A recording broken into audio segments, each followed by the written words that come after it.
So, cool.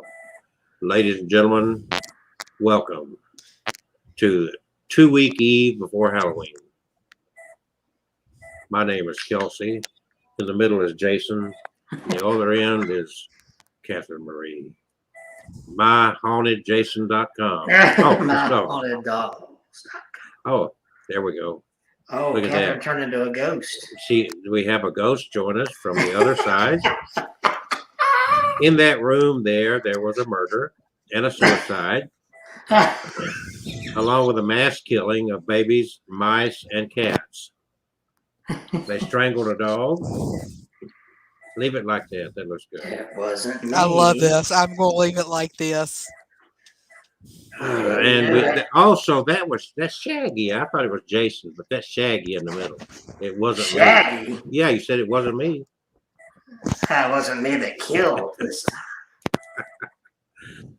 So what are you doing with the knife? I mean, scissors. That's not with a haircut. I don't know, but you look like you're about to commit sideways. Commit sideways. All right, we're getting closer, folks. We've only got about 2 more shows this October. We're getting real close. And then Kevin hopefully is going to live stream Connecticut. And then Jack Halloween. And see, I told Catherine that her fan club left because she left. So as you see, Catherine is now deceased. That's why you haven't seen her. And she's come back in spirit form. We had a seance and said, join us. And so she's back with us. And I am. So you have to listen very carefully. So we have a It spirit takes a lot with of us energy tonight. for me to talk. It takes a lot of energy to deal with Kevin too. Her face is scrambled again. That energy's starting to wear it. Uh-oh. So as we have been doing the last few shows, Kevin is going to do a EVP spirit box session with what's this doll's name? This is Clarissa. Okay. Now welcome Jack Halloween with you got your flute? Have I got my yeah? It's gonna be kind of hard to play it with a mask. Oh Lord. So we're gonna have fun tonight, somehow or some other. And somewhere in the background there is also someone that's gonna share some stories with us, I understand. Yeah. So let's get this ball rolling. We're running out of time. Tick, tick, tick, tick. It's The endless movement of time. It's consuming our souls. It's taking and sucking our life out of us, moment by moment, second by second. Death is headed your way.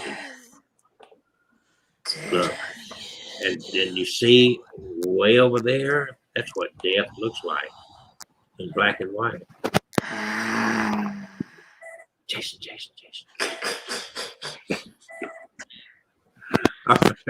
All right, so let's get this spirit. Let's get this doll. Let's see if we got any spirits connected to this doll. Okay. So tonight we have Clarissa. Look at these eyes. Do you think maybe she might be possessed with those bright green? No, but I think the female next to her is possessed. Everything you've got's possessed. Everything I've got's possessed. And we're gonna see is Jason Voorhees does a. What is that?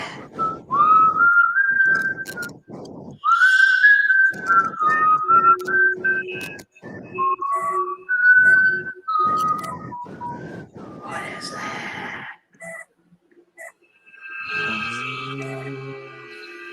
What is that? I thought you were going to do the EVP session. I was, but you got all that music going on. Ah! What the?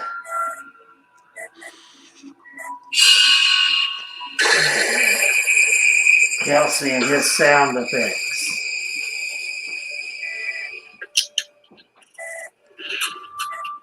Now, I don't know what Clarissa's story is.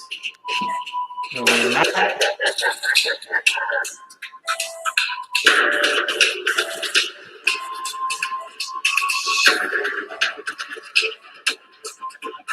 Hello. Yeah. I don't know if they'll be able to hear the necrophonic. Let's see here.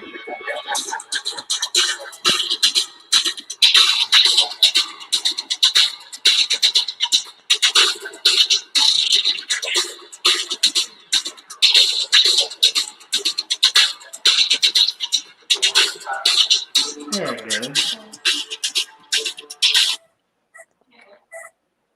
Oh, I heard my name. What?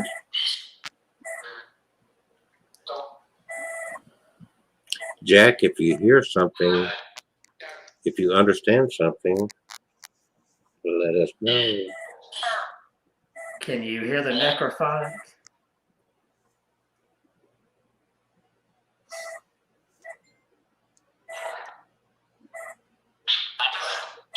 I do. Okay, good. My name is Kevin.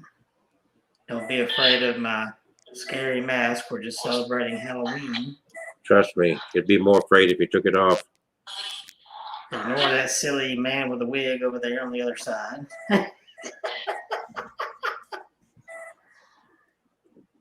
I'm holding, I believe you said your... Oh, What? What was that that? was a whale there. I'm holding who A I whale? believe is, yeah, You like talking to fish? No, like a wailing sound. Oh. I'm holding who I was told is Clarissa when I last did a spirit box session with this doll. Is Clarissa here?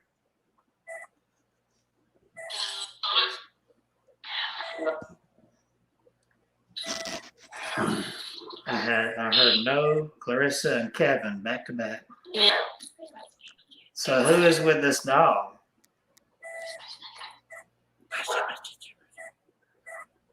Well, that was a whisper. I couldn't hear you. Can you come closer to this?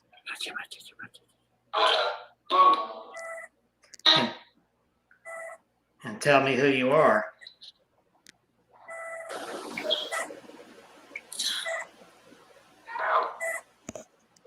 No.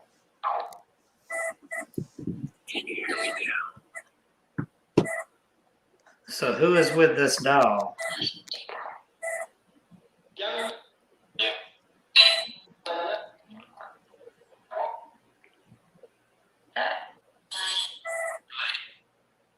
Is there more than one spirit with this doll?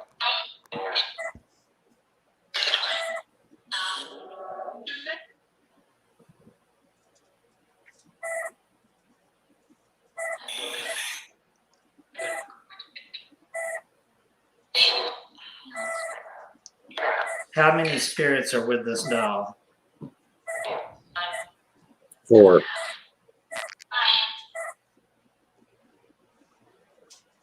Well, if you can, please tell me your names. Dude.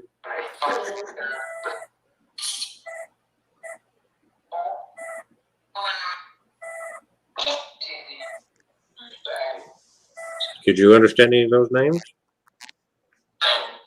No.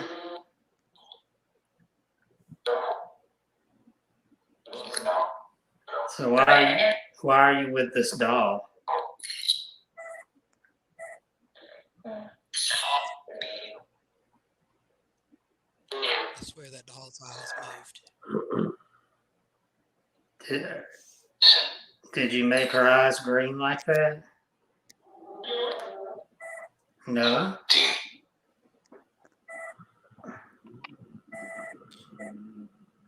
I swear it looked like they were looking at me earlier.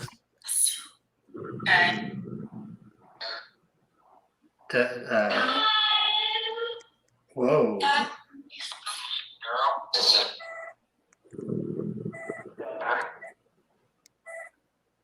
So tell me about yourself. Why are you here? Because you're holding me.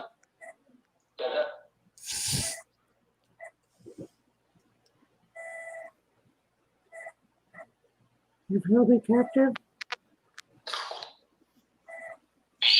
I'm gonna beat him, Kevin. Help me. Did this doll belong to you? No.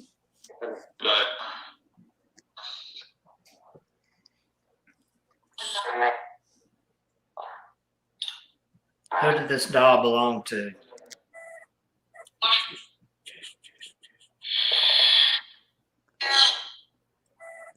Savannah?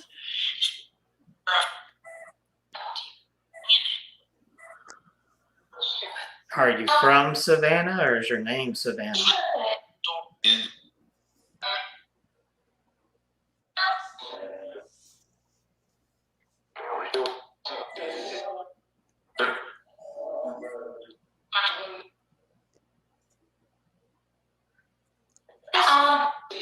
So who is Clarissa?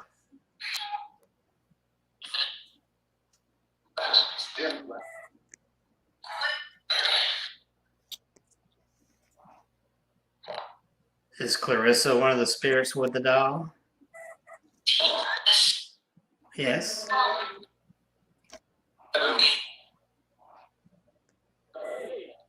How old are you, Clarissa?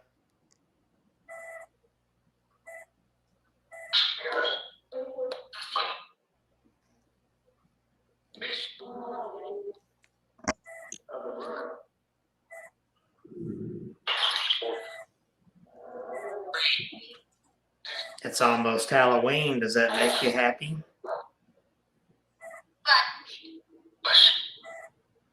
I haven't heard much.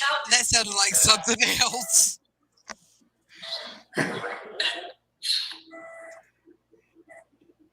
Do you like Halloween time?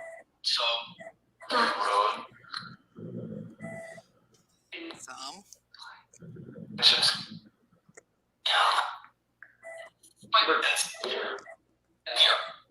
If things work out, I'm going to go for just a few days trip to Connecticut at the end of next week. Are you going to follow me?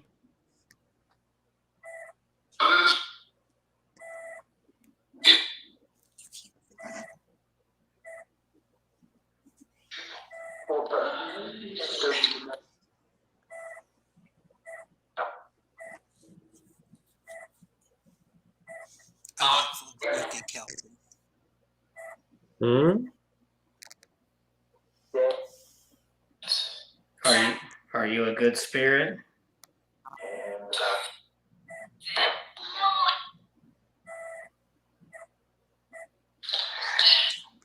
I'm just hearing a mixture of answers. I know. It's like there's more than one thing attached to this doll. If there's a bad spirit, I need you to leave. If you don't belong here.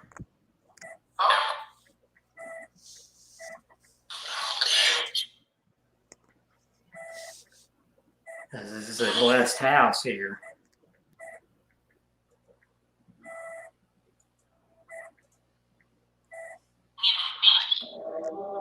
Okay.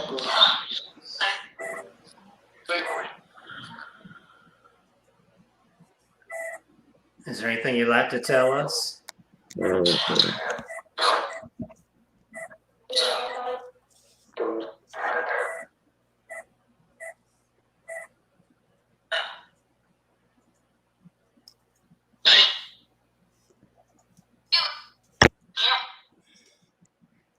Are you here to harm anybody?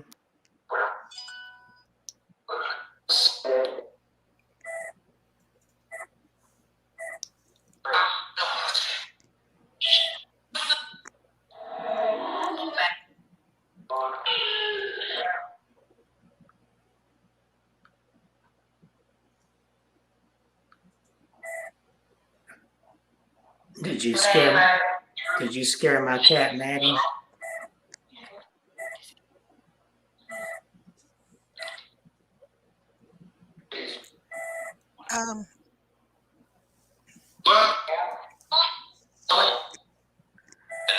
What happened to Maddie that she doesn't want to come in the den anymore?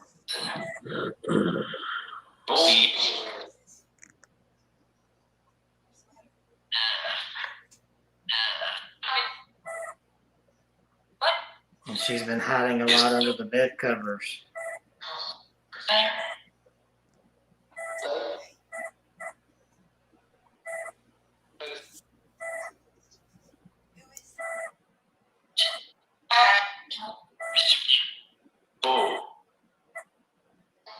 Well, if anybody's scared, Maddie, I need you to stop because this is her house too. I don't want her to be scared.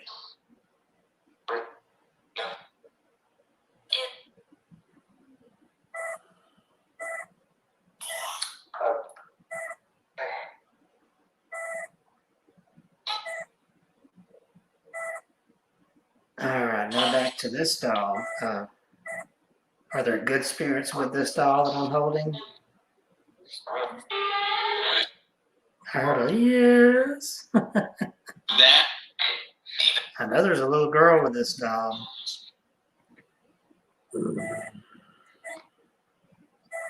And you are very precious. So you can spend as long as you want to here. And if you need any help, be sure to let me know.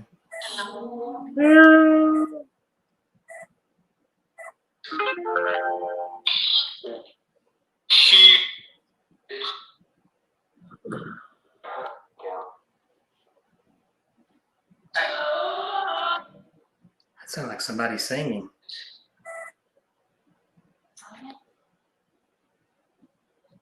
What song were you singing?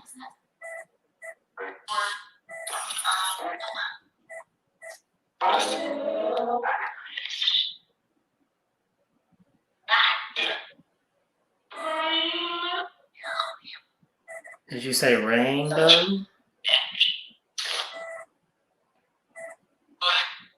Do you see a rainbow somewhere?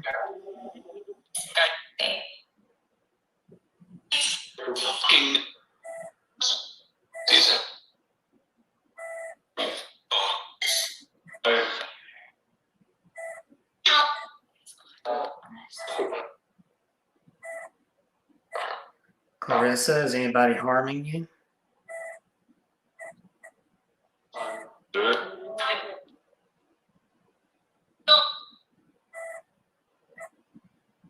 If anybody's bothering Clarissa, you need to stop and move on. She's in a safe place now.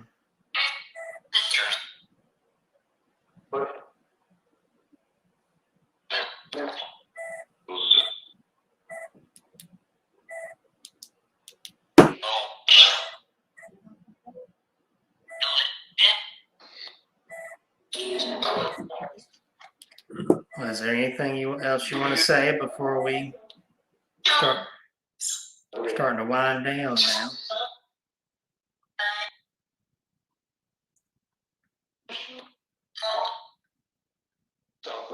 We're going to tell some spooky tales. Do you like spooky stuff? Yes. I love spooky stuff. That's why I'm wearing a Jason mask.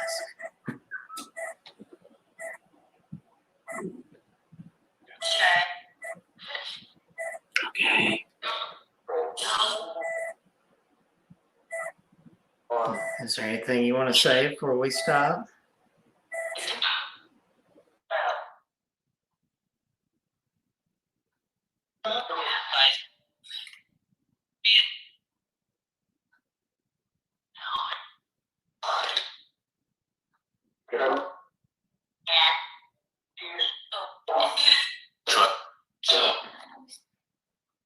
All right, well, I'm going to go ahead and wind this down and count down from 5. If there are any spirits that don't belong, you need to move back. All spirits need to back away. And if you don't belong here, go back to where you came from, because I'm going to close this door at the count of from 5. 5, 4, 3, 2, 1. Thank you. Goodbye. There we go. That was a pretty good session. I think you It's a heard pretty good some kind session. of You heard some kind of foul language or something in there? Yeah, I thought I heard a FU or two. Yeah, at one point I heard that. I don't think it was my sweet Clarissa. No, I thought I heard a couple of bad words.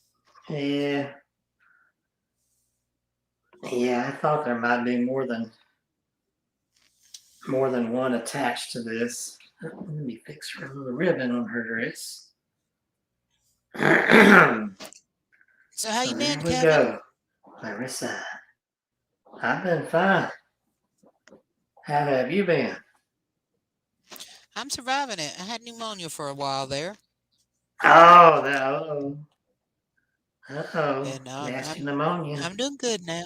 Yeah, I'm doing Well, better that now. is I good. thought I had caught COVID, and No, no. I was a little scared. I was a little scared because I've had my shot because I got really sick, and I was really worried, and went to the doctor, and it was pneumonia, no COVID. Uh, well, at least it wasn't COVID. Hmm.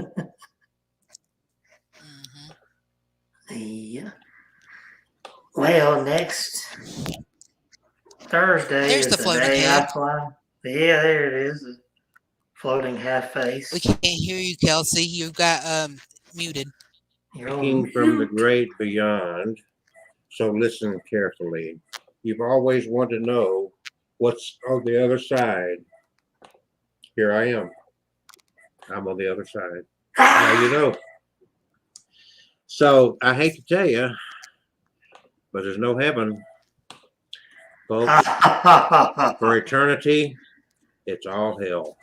It's 190%. I If you disagree. think that this life on earth was hell, you ain't seen nothing yet.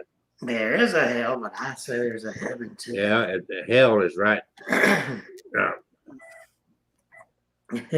Wouldn't you say that's hell? What? Say what's hell? Okay, I'm gonna grab my drink because this hell's making me thirsty. Quench your thirst with a little spit.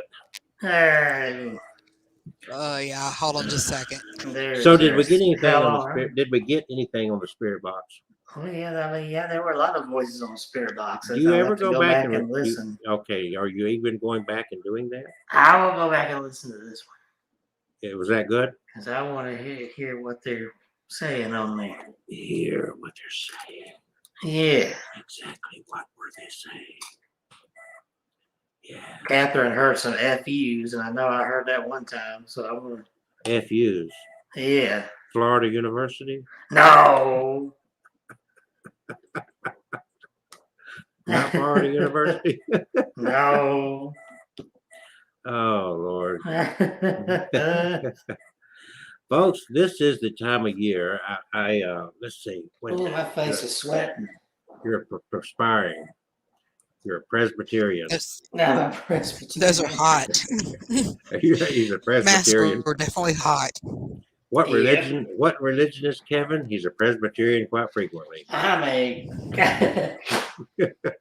a Christian Baptist He's a Presbyterian. He's perspiring. Presbyterian. Yeah, because you're perspiring. Oh, Presbyterian.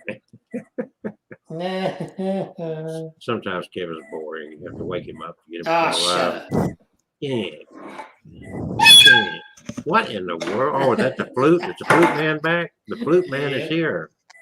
The flute man. Call me boring. Let me pull up a freaking scary story here. Oh, are you scary? We can see who's bored. Are you bored? I'm not. One night with you. Oh no, he's singing. Let me get. Let's get a story up here quick. Get back. Who's going first on the creepy stories? So, what's the girls over there got? Talk to us. Y'all go ahead because I'm finishing up something. Oh. But go ahead. Go ahead. Go We're working ahead. on something. Go ahead. Okay. So Okay. I'll share this real quick. Let me see if I can do this just to get things started. Let me see. Just a real quick share. Let me find it. Let me find it.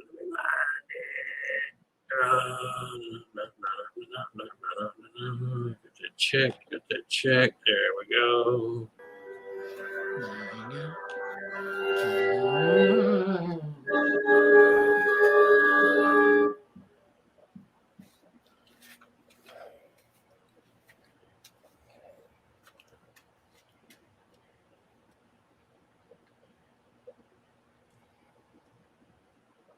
That was the haunting. And Alabaster, the Alabaster haunting right there. The Alabaster haunting. So more than once in this vicinity, I have captured UFOs. And by capture, of course, in film. In film. In film. In film. In film. In film. Film. In film, okay. So what about the UFO? So I'm looking for my video. Oh, he's Here we looking go. for his video. Let's see this one. Here we go, right here. Let's go this one here. Okay. All right. Let's do the wrong thing. How do I do this? Let me see if I can do this. Because I'm in the wrong place at the wrong time. Uh-oh, the wrong place at the wrong time. Yeah, that one in vain. Let's see if we can do it here. Oh, no. There we go. I got it right there. You know, my dad and brother, how? Okay, you ready? Yeah.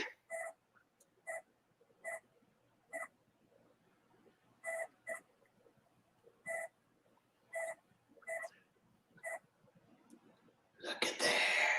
That's from my back deck. It's a glowing light. Could it maybe be a helicopter with a spotlight? No, No. no noise at all. No, you didn't hear the choo choo choo choo choo choo choo of a helicopter. Oh, that's live. You would hear it. Yeah. Oh, okay. So there's sound on here. We just don't hear nothing. Did I not share the sound?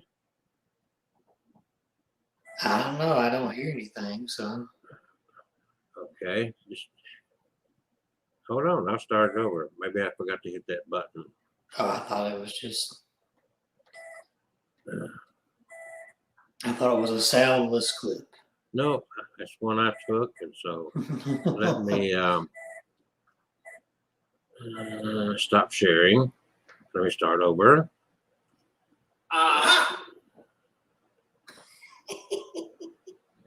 Okay, and where is my button? Get the airplane noise. Like. Well, it's not letting me do it. Well, anyway, that goes on for several minutes. What in the world you got going on? That was my sound effect. All right. So as the girl come back there, do you have any stories down there? Hello? Silence. I have a tale to read. I have a tale to read. Tell your tale. All right. It's called The Scariest Story Ever Told by Colin Nissen. At the end of a quiet road behind a veil of twisted black oak trees, there was a house. A woman lived there on bitter nights. This was one she sat by the fire and read until she grew tired enough for sleep. But on this night, as her lids grew heavy, she was startled by a sound she wasn't accustomed to hearing these days. What lids? Who could be calling? Her eyelids. Oh, I thought she had paint cans or something. I didn't know. But on this night, as her lids grew heavy, she was startled by a sound. Her eyelids grew heavy. She was startled by a sound she wasn't accustomed to hearing these days. Who could be calling, she wondered, and this late. She rose from her chair and picked up the phone. Hello. I'm going to kill you. A man, a deep voice said. Who is this? She asked. No answer. Who is this? She repeated, her hands trembling. There was a click. Silence. She quickly dialed the police and explained what had happened. The officer told her to wait while he traced the call. After a few moments, he said, "The call is coming from inside your house." "That doesn't make sense," she said. "How could someone be inside my house?" "He probably broke in." "Oh, yeah, I guess that makes sense." "And that's not everything," he said. "I'm not a police officer." "You aren't?" "No, I'm the killer guy from before. I never actually hung up." "But I heard a click." The man made a clicking sound with his mouth. "Like that," he said. "Wow, thanks. So are you really inside my house?" "Yes." The man's breathing grew heavier. "I like your hair," he said. "You can see me?" "Yes." "If you can see me, then what am I wearing?" "Looks like a blouse from Banana and a skirt from Ann Taylor Loft." "You can see me." "I can also see, wait, what the hell is that? What? There's a person. What the hell is that? It's sort of a hand. What? What? Click. I'm serious. Over by the couch." The woman turning. "Oh my God, I see it. I knew this place was haunted. Jesus Christ. Is it a kid?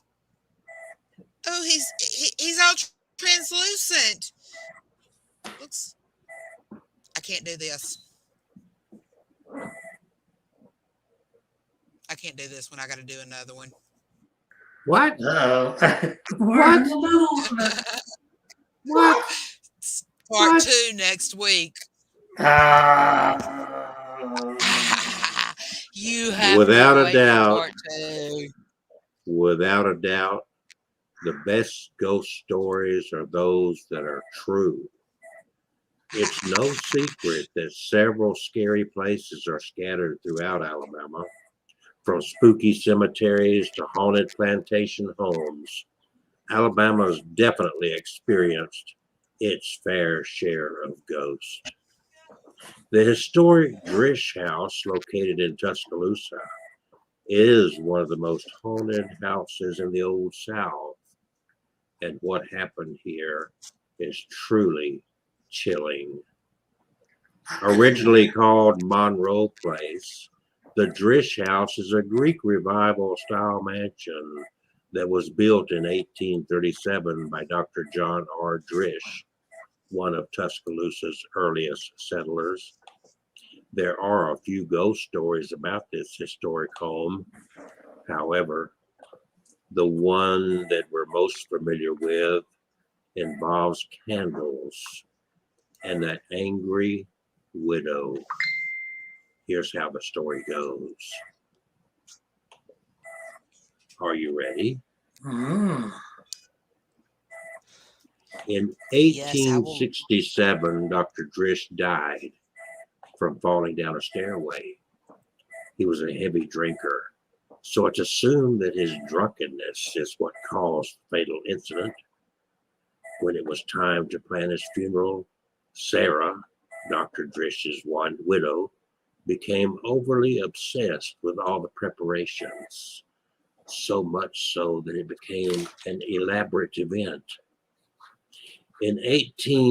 Following the funeral, Sarah kept her husband's candles and made it known to everyone that she wanted them used at her funeral. That was her only request. In 1884, Sarah died. Her family and friends searched everywhere for the candles but had no luck finding them. Following her funeral, several hauntings took place at the Drish House. Many people believe Sarah was behind the hauntings because her funeral request wasn't fulfilled.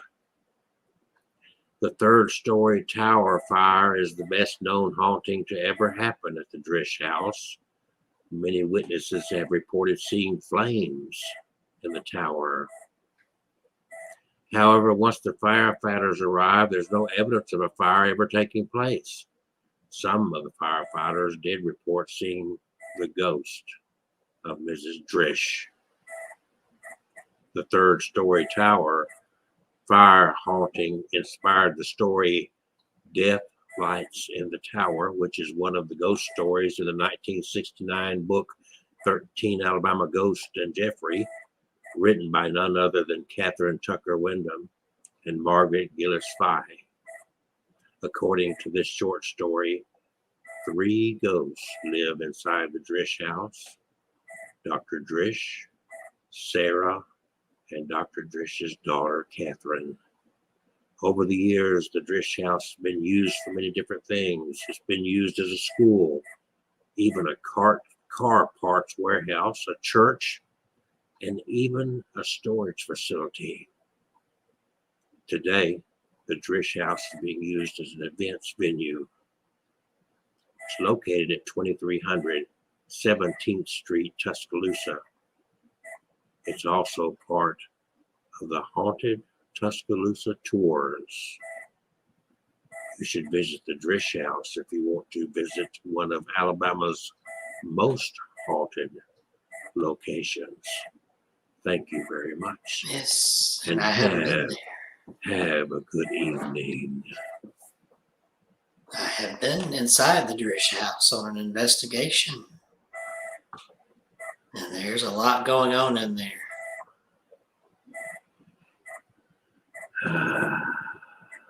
Especially on that staircase where he's said to have fallen from or fallen down. It's very depressing there. Catherine, you shared something here. Is this a story you just shared or what?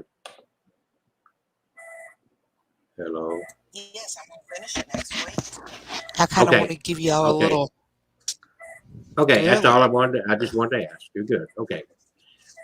Kevin, Yes, is it my turn now? I do believe that Kevin Kane has a story from the great beyond to share with us.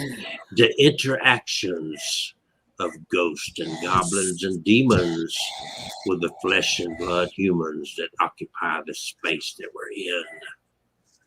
Yeah, this one is one of those crazy flesh and blood ones. Well, that's This- Kevin for you. Crazy. Jason. This story is called Rat Girl. There was a young girl named Radka who lived in a small city in the Czech Republic. Her father lost his job and was unable to find work. The family fell on hard times and were forced to sell their house. They had to move to Prague and rent an apartment in an old, decrepit building. Radka was sad to say goodbye to all of her friends in school and promised them she would try to keep in contact. The young girl did not like the hustle and bustle of the new city which she was forced to live. The people seemed to be very unfriendly, and there were no kids her age living in the apartment building. As summer came to an end, she began to dread what life had in store for her. To allay her fears, her parents told her that everything would be fine once she started school.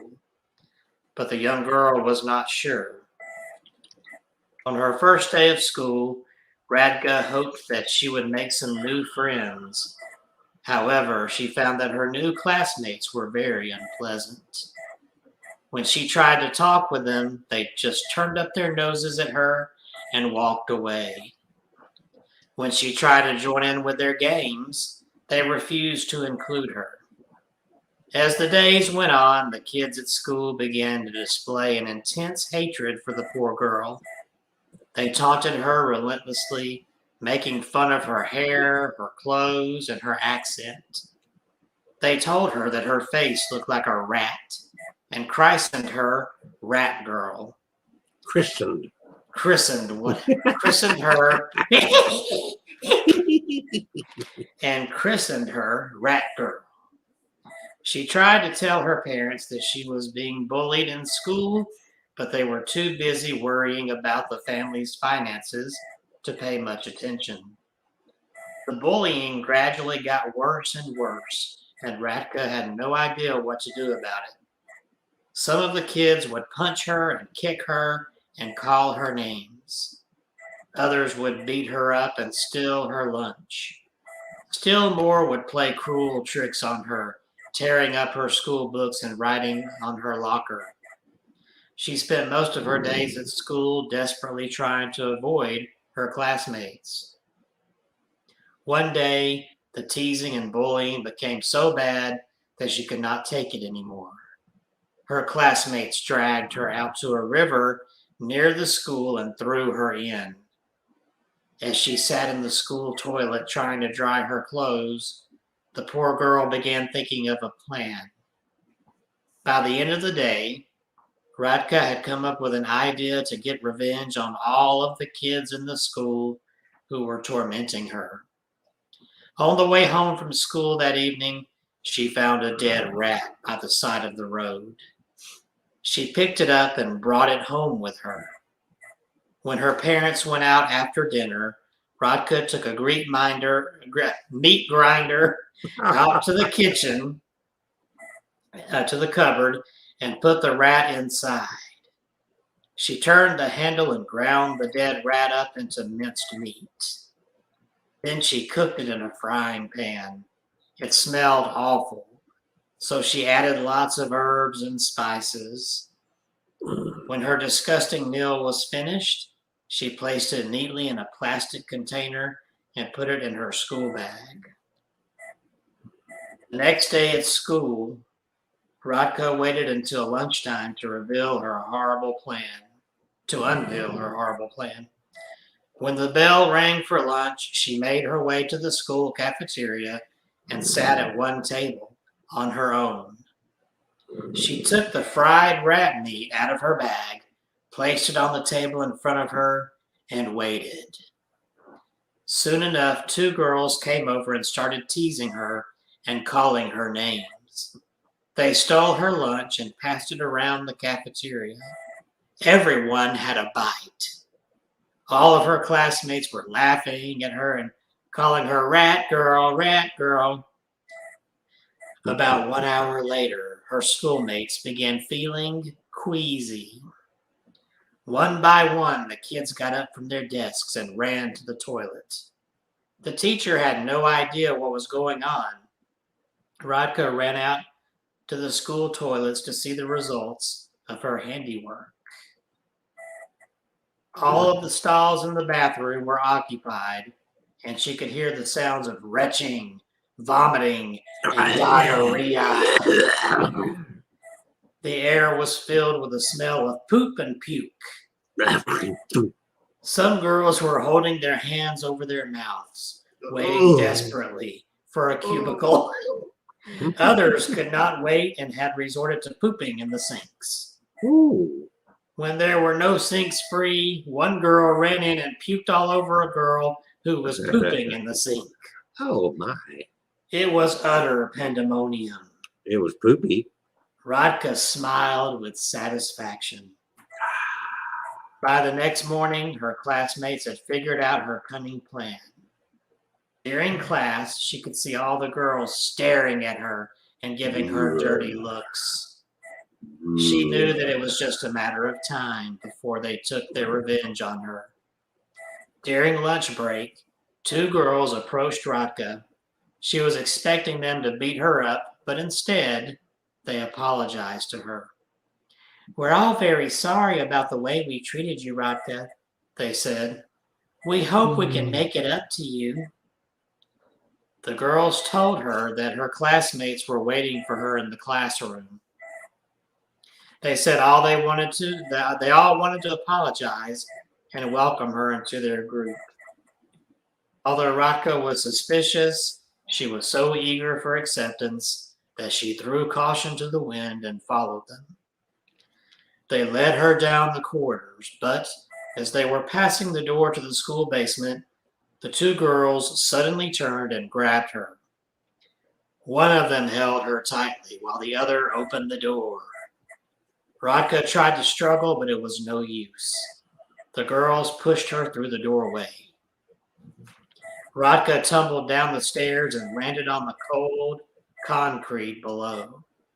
She heard the sound of the door slamming and the key turning in the lock. The basement was in a disused part of the school, so no matter how loud she screamed, nobody would ever hear her. Nobody.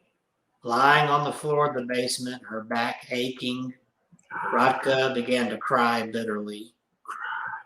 She started looking for another way out, but the windows were too high to reach. She was trapped like a rat in a cage. In frustration, the girl began kicking the wall. She kicked it so hard that her foot went straight through the plaster.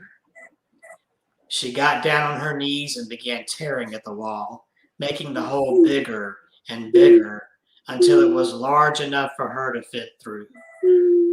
Sticking her head through the hole and peering inside, Radka saw that there were no water pipes or electrical wires behind the wall. For some reason, there was a small gap between the inner wall and the outer wall. It was a very narrow passageway that led to the left and right, but it was just about wide enough for her to squeeze through.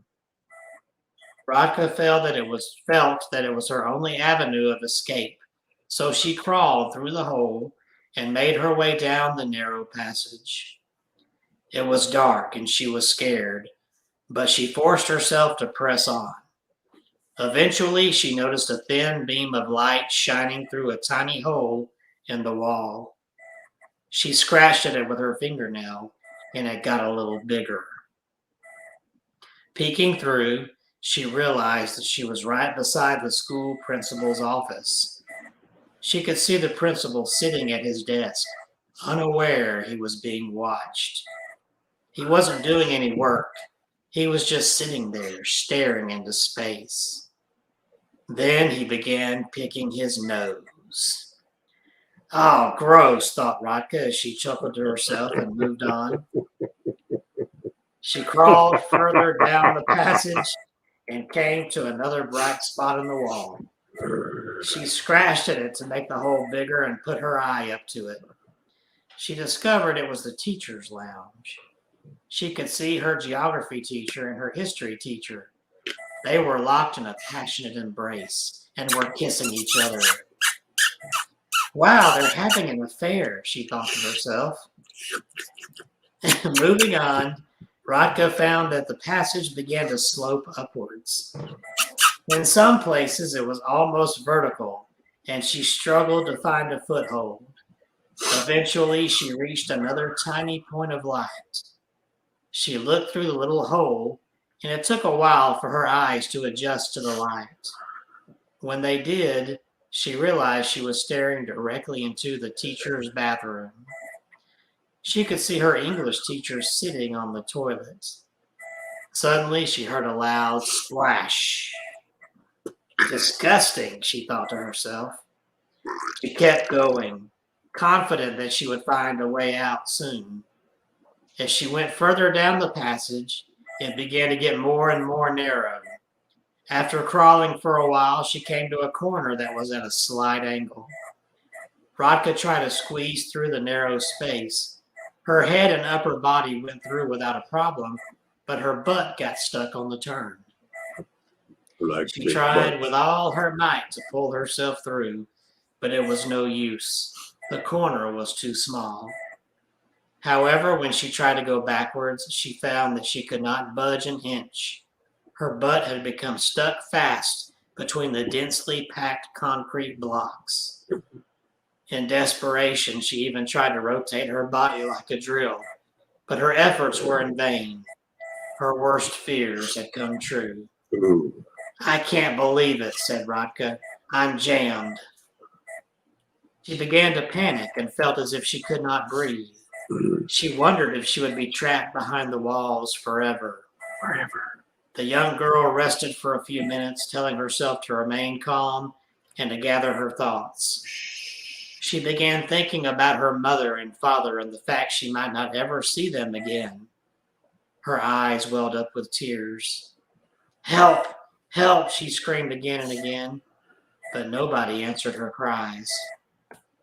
Just then, Radka felt something brush against her leg.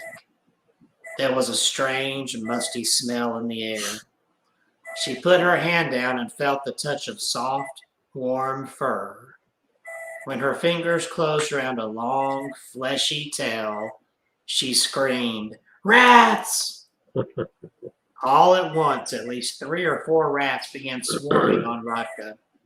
She climbed up her legs and scrambled, or they climbed up her legs and scrambled over her head, their sharp claws digging into her skin. She began to panic and felt something bite into her ear. Radka started slapping at the scurrying rats with her hands, desperately trying to make them retreat. One rat began nibbling at her toes, and she kicked it away. Her frightened screams rang out along the passageway, but nobody was there to hear them. She lay there for what seemed like hours, stuck in the passageway, fending off a group of ravenous rodents. Every time she thought the rats had gone, they reappeared and attacked her again. Her head was pounding and her body ached, all hope of salvation gone. Going crazy with pain, Radka reached out and grabbed hold of one of the rats. In a rage, she strangled it with one hand and put the rat's dead body under her head to use as a pillow. The other rats scurried back to their hiding places. They seemed scared now. Radka lingered in the hole for 3 days, halfway between life and death. Sometimes she managed to get a few minutes of sleep. Whenever the rats came close, she would kill one of them with her bare hands and toss the carcass at its comrades. She had to go to the toilet and was forced to do her business right there on the spot. Lying in her own poop and pee, Radka gave up all hope. "Oh, please just hurry up and let me die," she thought miserably. A horrible smell permeated the narrow passage. Radka was extremely hungry and dying of thirst. All she wanted was something to drink. One rat strayed too close to her, and when she got it in her clutches, she brought it up to her mouth and bit into its neck. She began to drink the rat's blood. But the blood of one rat was not enough. She needed more. After a month, Radka was still stuck behind the walls. She managed to survive by catching rats, drinking their blood, and eating their dead bodies. She was terribly bored, and her only entertainment was to listen to the rats squeaking. It got to the point when she almost felt she could understand what they were saying to each other. One day when Radka awoke, she tried to squeeze herself around the corner again. She had become so thin that she managed to dislodge herself and got unstuck. She crawled further down the passageway until she came to a welcome spot of light. She punched a hole in the wall and a bright light shone through, burning her eyes. She dragged herself through the hole and, like a snake, slithered into the room. Radka's teacher was standing at the front of the classroom, and her classmates were sitting at their desks. All of a sudden, they heard a pounding noise, and the wall at the back of the classroom burst open. Bricks and plaster were scattered on the floor. As they watched open-mouthed, a pair of fists emerged from the hole, and something dirty and smelly emerged from the depths. The stench reeked like 100 toilets. The thing scurried across the floor, and they realized that it was a young girl, her face covered in dried blood and her clothes soaked in poop and pee. Everyone began to scream in terror. Just then an army of rats came streaming out of the hole and attacked the other children. Kill them all, screamed Rotka as she pounced on one girl and grabbed hold of her arm. Insane with hunger, she sank her teeth into the girl's hand and drank her blood. The girl screamed in horror and pain. The teacher rushed over and tried to rescue the girl. Rotka pounced on the teacher too and began gnawing on her legs. The children were screaming and crying as the rats swarmed all over them. The vicious rodents scurried back and forth, scratching, biting, and feeding on their terrified victims. Nobody was spared. Their sharp teeth chomped down on whatever they found, hands, legs, and necks. It was utter pandemonium. Minutes later, when the police arrived, it was all over. They found the classroom walls, floor, and ceiling covered in blood. The skeletal remains of the children lay scattered around the room. In the middle of all this chaos, there was a young girl sitting on the floor, gnawing on her teacher's corpse. And that is the end of the rat girl. That was longer than I thought it was. Good. Yeah, but that was a very gnawing, puking, pissing, shitting story. I'm like, God, are you kidding me? There's a lot of puke and poop and pee and diarrhea, Man. That toilets. was like, God, I didn't know what was more disgusting, the rats or the puking, peeing, shitting. Awesome. So, has Catherine got a story? She vanished on us here. Has she got something for us, or what's going on? She disappeared. No, I'm still here. I'm still here. Do you have another story? My throat's hurting just a little bit. It's hard to talk. You want me to go ahead and tell a story? Yeah, if you don't mind. It's just hard for me to talk for long periods of time. Well, I'll never compete with a story that we just heard. I guarantee that. There is no competition there. As you know, as we're getting closer and closer to Halloween, you may have already noted the days are getting shorter and shorter. And as the days get shorter, there's always whispers on the wind of ghosts lingering in cemeteries, houses, and public buildings. Down at Mobile Bay is an old fort called Fort Morgan, a masonry fort located along the Gulf Coast at the mouth of Mobile Bay. It's considered one of the most haunted places in Alabama. Here, it is said, linger the ghosts of long dead soldiers and other wandering spirits. As I walk through the tunnel to enter the fort, I get a feeling that I'm entering hallowed ground, says Fort Morgan tour guide Jeff Rodenwald. Construction on Fort Morgan began in 1819, the same year that Alabama became a state, by the way. Completed in 1833, the fort was named in honor of Revolutionary War hero General Daniel Morgan. As I learned the history of the fort, where the soldiers stayed, where they ate their meals, and where they went when they were wounded, I often visualize and feel the camaraderie and the pain of every soldier. Many guests say they believe there are spirits and ghosts still present in the fort. It's easy to time travel as you walk through the massive archways along the same corridors where soldiers lived, worked, and died for just over a century. One particular summer night at dusk, Rodenwald was stationed in a back room of the fort near a row of casemates, an armored structure where guns are fired. Dressed in a period soldier uniform, his assignment was to tell visitors about the deaths in the fort from the time of construction to its closure after World War II.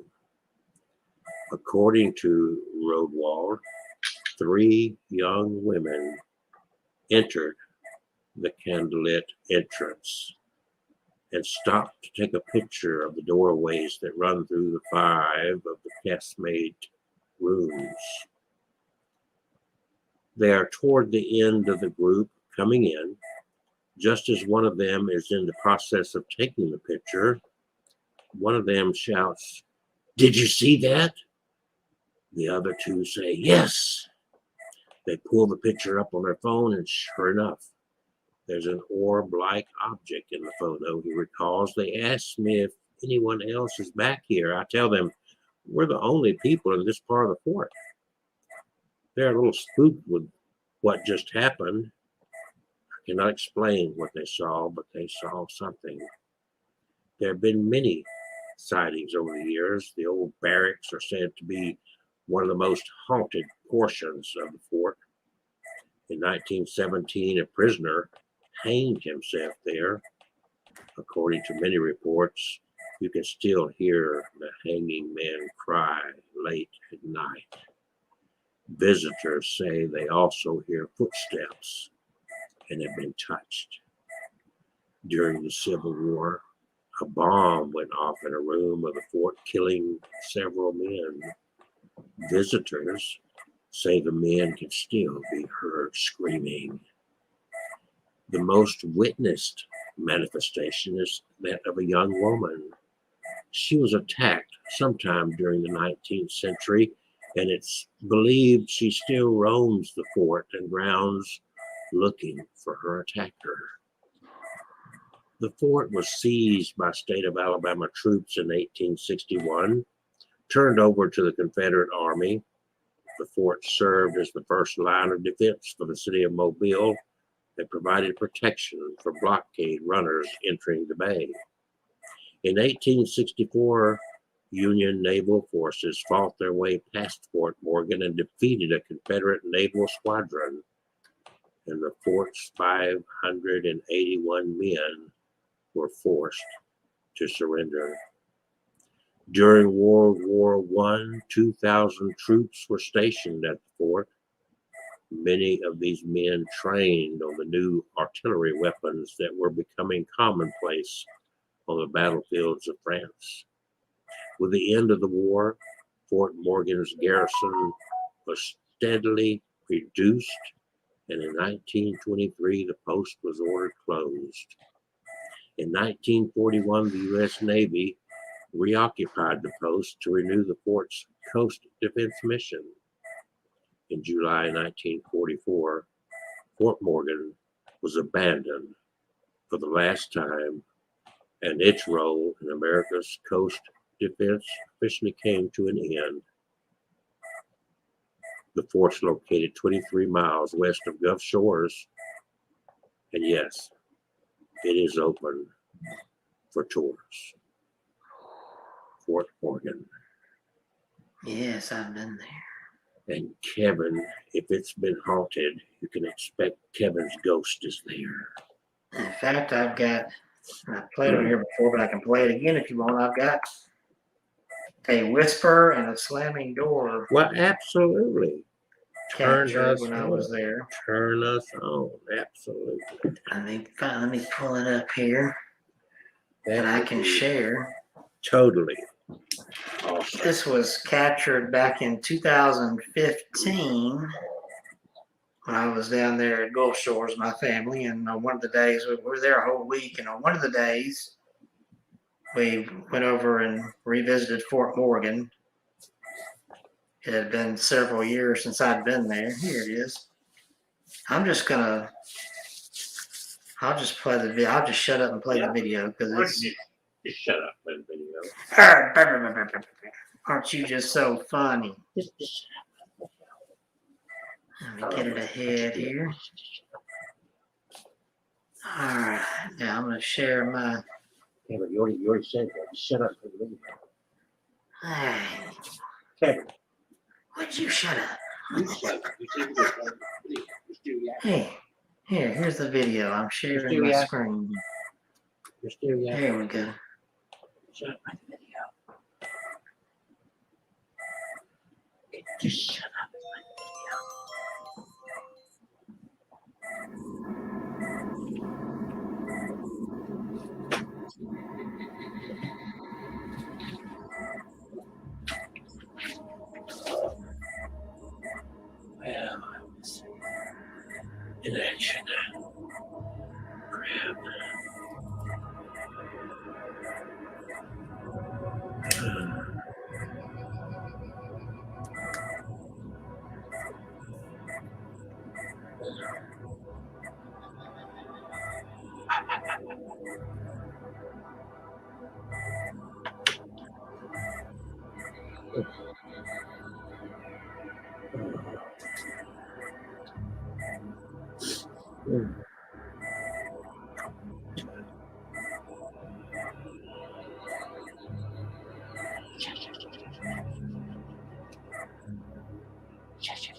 Anybody in here?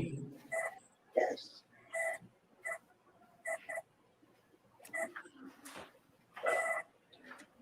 Background noise from the tour.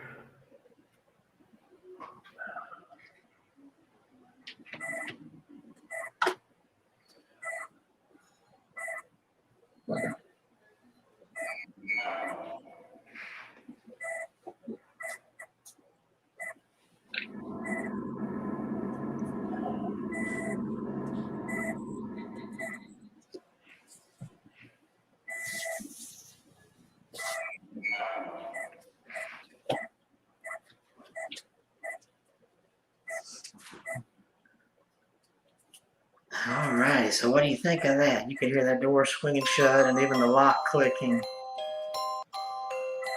Mm. What did you think of that? I don't know what to think of it. You don't know what to think of that? I never clue. Disembodied doors squeaking shut, I locking, didn't know doors and had bodies, but and a whispered yes, that sounds like Jason. yes. Ah. Now who's next with the stories?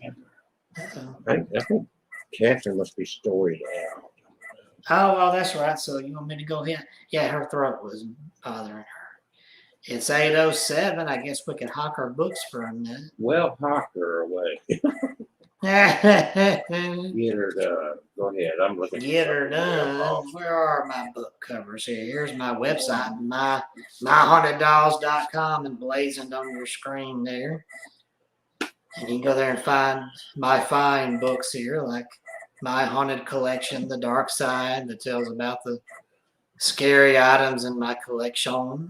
You don't have it. And there are novels out there like Crimson, the Blood Painting. And you can get yours autographed today, and I do priority shipping. So if you want that Christmas gift for the paranormal lover in your family, And if I'll he's ship busy, it fast. if he's busy and can't autograph it, I will. And if you just don't care about an autograph, or if you want it on Kindle, it's on Kindle. There's a couple of them on audiobook if you like listening. Yeah, it's just kind of hard to autograph a Kindle, though. Yeah, and I can't autograph audiobook for sure unless you got a CD. They'll send you a bumper sticker. Yeah. I'll even sign the bumper sticker. Yup, me too. Yump, me too. Yump, me too. And then I see your book up here, something about tales from the toilet. No, that's not it. Yeah. What, practical self-defense. Follow up the stories you just told. Creating a wedding or a marriage. Oh, we got books. Dating the dead and spectrophilia. Spectrophilia. And of course, the witch doctor's wishing machine right there. Yes. Yes. Well, I've lost something. It's trouble. What is it? The wishdr.com. The Yes, wishdoctor.com. thewhishdr.com. Join us. Shall you? Join us, shall you? All right, I can do. So let's see. I did that one, and I think Catherine is she's Yeah. laying low. I got Lay another. on down. So datingdead.com, you can learn about my book. You can go to myhauntedDolls.com and learn all about Kevin's stuff. You go to the wishdr.com and learn about radionics and psionics and make your dreams come true through radionics and psionics. High-rated stuff. Catherine, I thought you said Ramona or somebody had a story for us over there. Hello? The vanishing. The great vanishing. If not, I got the next one up. Well, I guess it's your turn. I don't want to take it from them if they're well. I guess it's your turn. Oh, well, mine, because, speaking of haunted dolls, my story. Not anybody else's story, but his story. This one is called The Doll Lady. Oh, God, no. Do we really want to hear that one? Is there any more pissing and puking and whatnot? No, none of that here. All right, Ikra was the doll lady. Ikra? That's a weird name, Ikra, the doll lady. That don't sound right. Our village was small and we were not wealthy. We had fresh water and we had enough to eat, but we did not have much else. The boys in the village had a few toys, carts, horses, and soldiers carved by their fathers. But every little girl had a beautiful doll. Ikra made sure of it. Ikra's husband had been a farmer and the wealthiest man in the village until his heart gave out. Ikra had never given birth, but she loved the children of the village as if they were her own. On each girl's 6th birthday, Ikra would present them with a beautiful doll. The dolls were of the best quality, purchased from a faraway town, and she lovingly made the clothes herself. The girls loved their dolls, and they loved Ikra. It had been that way for many years, but it was not to stay that way. On her 6th birthday, little I don't know how to pronounce his name, little Claudia, okay, I'll pronounce it that way, little Claudia received her doll. It had a green dress and big glass eyes. She took it with her everywhere, as most of the girls did. Scarcely a week after her birthday, we were playing in the fields when Claudia collapsed. We carried her back to her parents as fast as we could. The doctor came and said she had a powerful and dangerous fever. He was not wrong, for within a few days the fever claimed her life. Before the news of her death broke, Claudia's mother ran up to Ikra's house and hurled the doll at the door. She screamed and wailed and shrieked. She said it was the doll that made her daughter ill, that Ikra had put a wicked curse on it.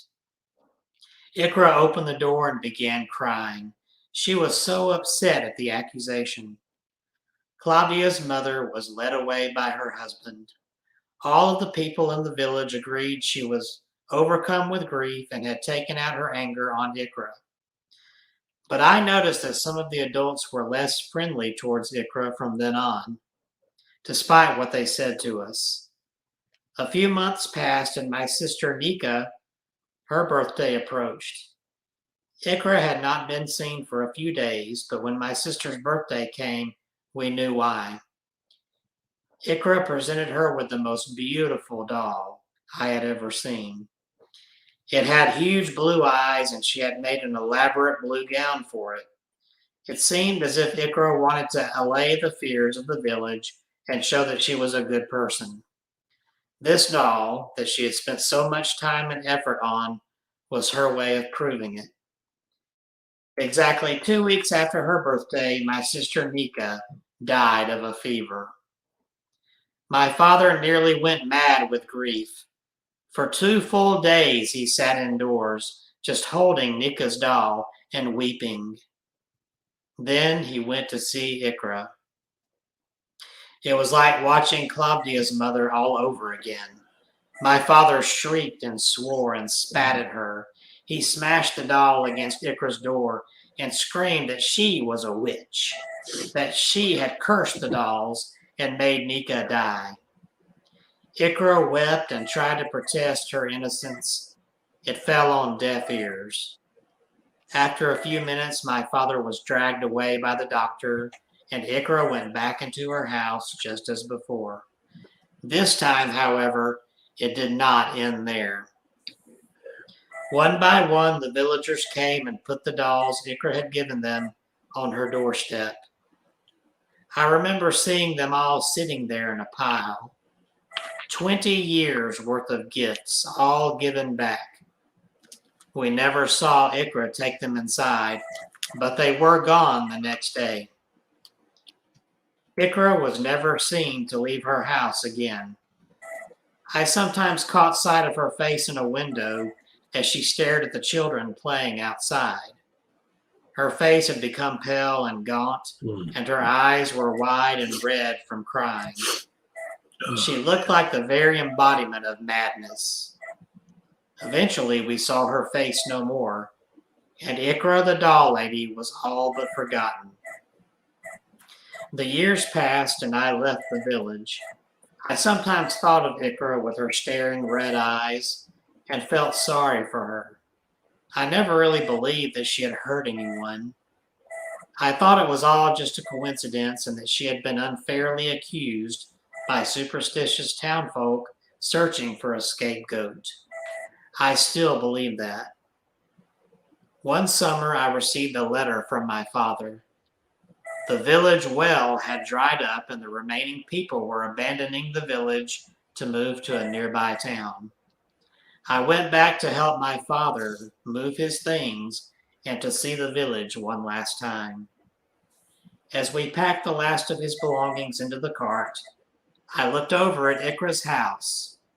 There were holes in the roof, and the windows were cracked and broken. I asked my father what had become of Ikra. He said he did not know and he did not care.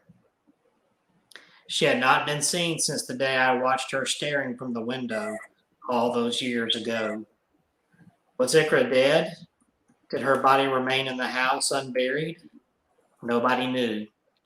I felt a strange sadness and loss. Even though the sun was setting and the light was fading, I set off towards Ikra's house. My father called for me to stop, saying that there was no point in going inside. I didn't listen to him. I had to know what happened to Ikra, perhaps even bury her remains if necessary. I felt in some way responsible, as if I should have spoken up in her defense when she was accused of causing the fever. But who would have listened to me back then? I was just a child. The door to Ikra's house opened with a firm push. It was quite dark inside. I could make out a layer of dust and cobwebs covering everything. There was a faint smell of rotting meat, but besides some chairs and a stove, there was nothing much of interest downstairs. The smell became stronger as I climbed the stairs. I began to feel scared as I approached Ikra's dust-covered bed. This was almost certainly where her remains were. She had fallen ill and died in bed, just as Claudia and Nika had once done. I was sure of it. But as I approached the bed, it became obvious that it was empty. The sheets were still folded neatly up. There was no sign of Ikra. Perhaps she left the village. Maybe she sneaked out one night when nobody was watching. I turned to go back downstairs when I happened to notice the ladder leading up to the attic. I looked up and could see the trap door was closed. I tested the ladder, which was still sturdy, and climbed up. The trap door opened easily. The smell was much worse in the attic. The last rays of daylight were shining through a hole in the roof, and as I looked around, my heart jumped. I could make out small faces dotted around the attic. But after a moment, I realized that they, of course, belonged to Ikra's dolls. All of the dolls that Ikra had ever made and given away were stored here. As I walked the room, I could see them clearly. The years had not been kind to them. They were cracked and damaged, and their dresses were stained by the rain. I was beginning to become scared. I took a few more steps into the room and saw something move out of the corner of my eye. I turned, but there was nothing there. I took a step further, and it happened again. Then I thought I heard a whispered voice, and I became very frightened. I decided to leave the house and go back to my father. I turned back towards the ladder and was startled to see Ikra standing in front of me. She was a rotting corpse with wide, staring red eyes. She screamed in my face, an unearthly screech that shook me to the core. I screamed and scrambled past her, down the ladder, down the stairs, and out the door. As I ran from the house, I could hear a screeching, giggling laugh. I ran back to the cart, and my father asked me what had happened. I was nearly choking from fear and could barely talk. We left the village immediately, and I did not look back. An hour later, I was still shaking, and an hour after that, I could still smell the rotting flesh. I eventually managed to tell my father what I had seen. He said it was Icarus' punishment for killing the children, to be trapped between life and death. I remain unconvinced. I heard the mad laughter that came from her desiccated skull. I wonder if, driven mad by the false accusations, she had cheated death in order to someday wreak revenge on those that had wronged her. Or perhaps I am being as paranoid and foolish as those who accused her of giving away cursed toys all those years ago. All I know for sure is what I saw with my own eyes, a creature that should have long been dead, but was very much alive. Now that I am grown and have children of my own, I do not let them play with dolls. The doll lady. So the question is, I guess Catherine's just not going to join us anymore. Well, her screen is still there, and I see Yeah, she'll pop in, something, moving once in a while, but something's moving in them there trees. she has left the scene. So let me What you gonna do? What you gonna do? talk about Bear Creek Swamp. Oh, And the interesting thing that took place there just a few short years ago, the unexplained mystery of 21 dolls on bamboo stakes that were found at that swamp. And I added some visual content there. Ooh, Do you see them? Can you see yes, them? I do. Yes, I do. Watauga County Sheriff's deputies traveled by canoe into Bear Creek Swamp on Tuesday to recover the dolls whose faces and hair were painted white. Most of the dolls are porcelain and have the appearance of being antique. And I have even a better picture of a close-up after the recovered dolls. Would you like to have those dolls? Oh, let's see. Yeah, I don't know. I'm running out of dollars now. That's a lot of them. So the Watauga County Chief Deputy Joe Settinger said authorities tried to contact the timber company that owns the land, but no one got back to them. I noticed the doll several weeks ago while driving through the swamp working on a stolen vehicle report, he said. I just thought it was a Halloween prank and really didn't give it much thought after that. But on Tuesday morning, they decided to investigate after people expressed concern on social media. I admit it looked kind of creepy. You could see them from the road. We figured it was best to get them up.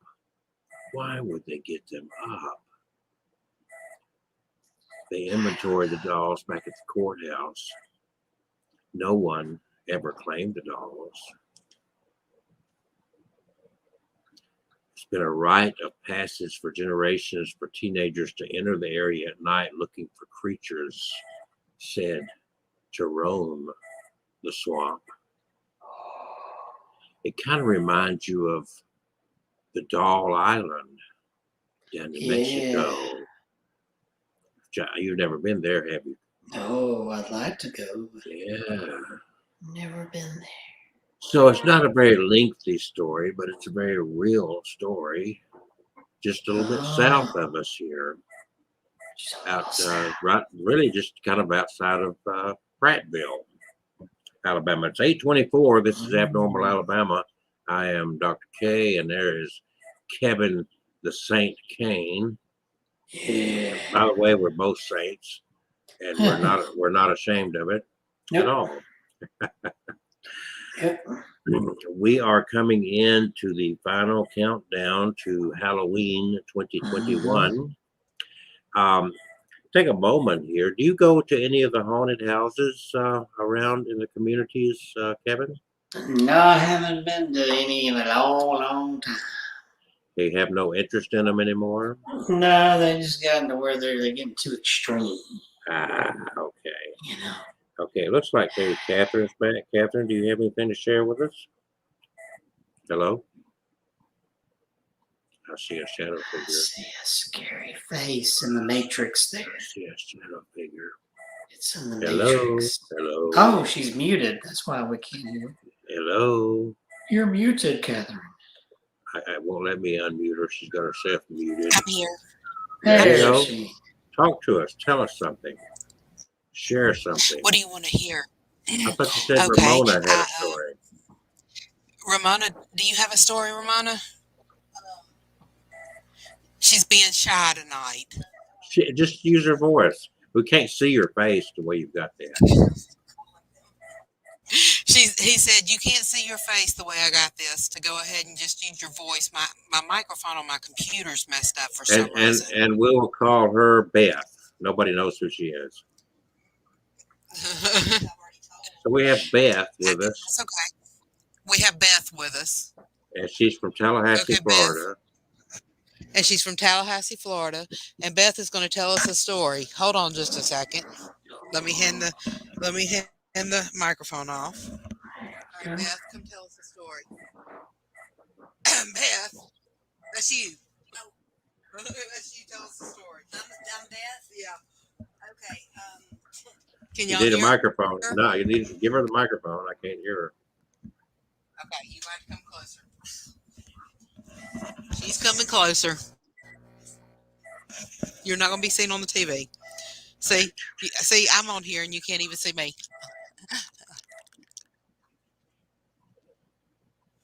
Say hi to Jason. Say hi. Hi, Jason. Hello. I'm sorry. She's making me, get on here for some reason. The only story that I can think of is one that I told. I'm sorry. Go ahead. No, I was just going to say I'm already scared. I heard the voice. Go ahead. Oh, thanks a lot, Kelsey. Okay. So, I'm off hoping to a you good cannot see start. me because, Yeah. well, and that's, Could you I have a dog next playing time on my back. next time would you please wear a bra? Oh my God, really? How did you know? You can't see me. I'm psychic. He's Okay. probably a peeping Tom. That's more like it, maybe. Sounds like. No, the only story that I can think of is about the house that I used to live in, and I mean, I've told it before, so probably people have already heard it. So, No, never I heard it. was young and laying. Yeah, you didn't hear. You've not heard that one.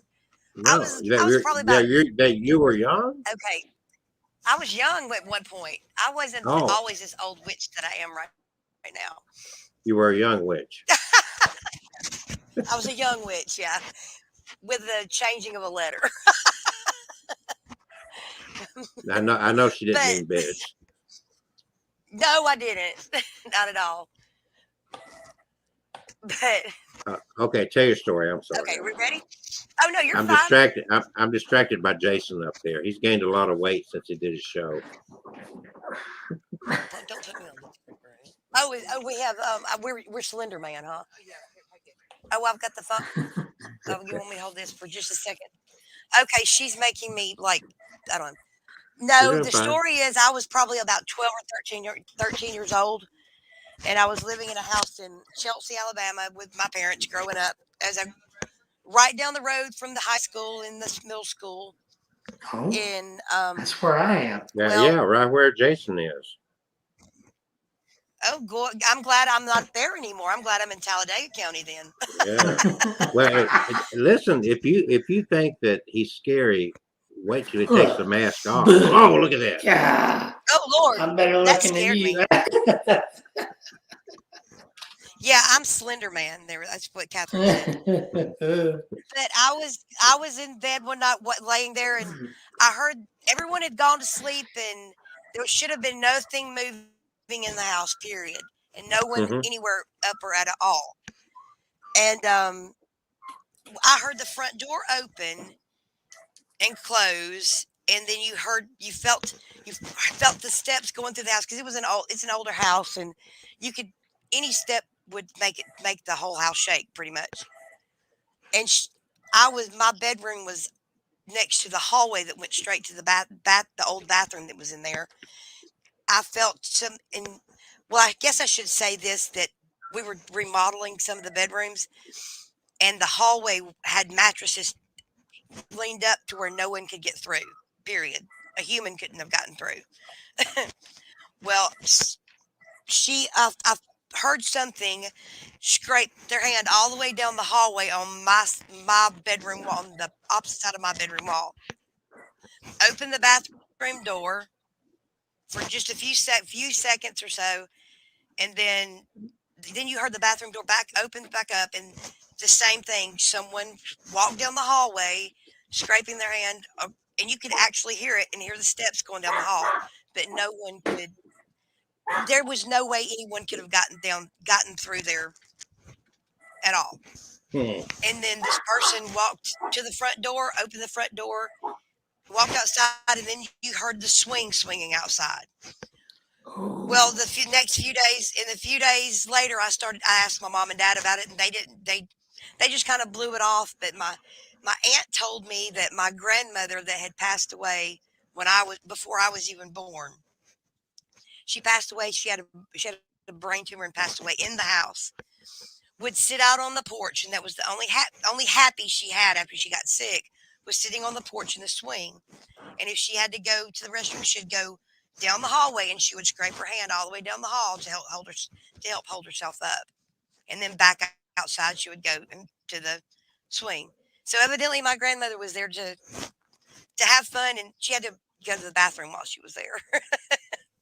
So that's about the only thing I can story I can remember.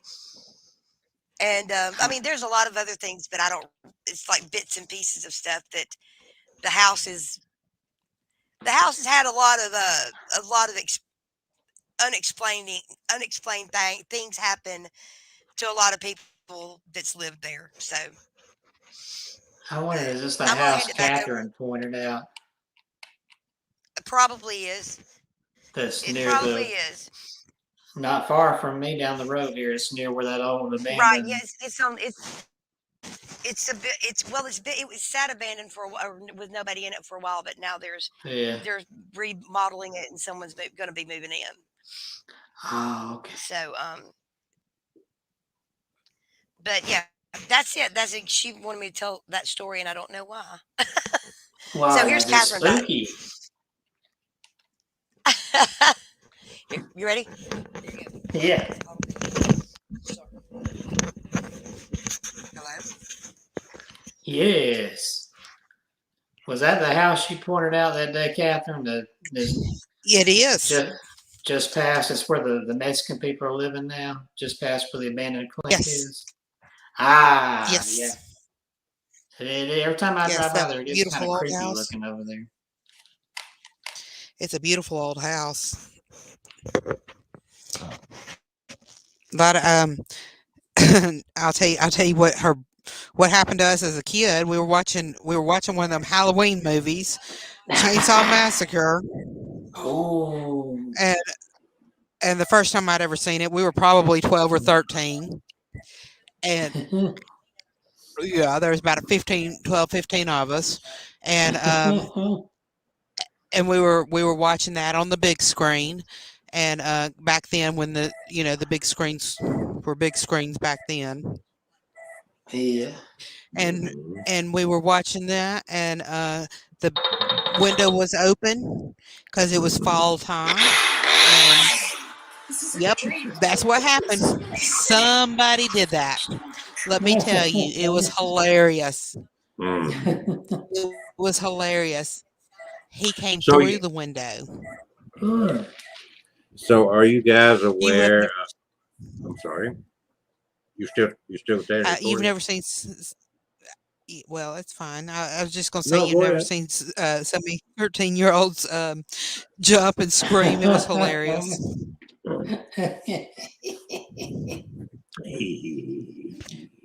Now go ahead, Kelsey. So Alabama has a very haunted restaurant since 1985. It's known as the Gaines Ridge Dinner Club. It's been serving the Camden area. They say it's delicious food in an inviting atmosphere, but Inviting. who knows? This popular restaurant is located in a 1820s antebellum home, and it's one of the oldest structures standing in the area today. Gaines Ridge Dinner Club is well known for its ghosts. Several guests have reported hearing the screams of a woman and constant cries of a baby. Many have even reported the aroma of pipe smoke, even though nobody had been smoking there.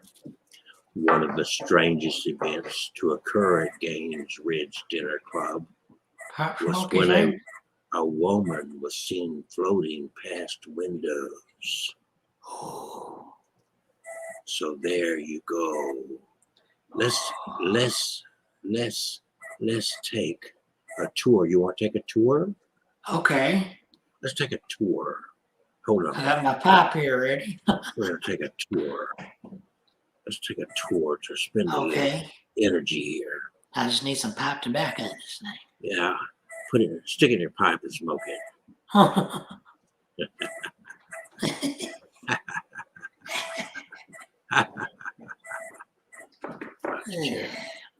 Okay, you ready?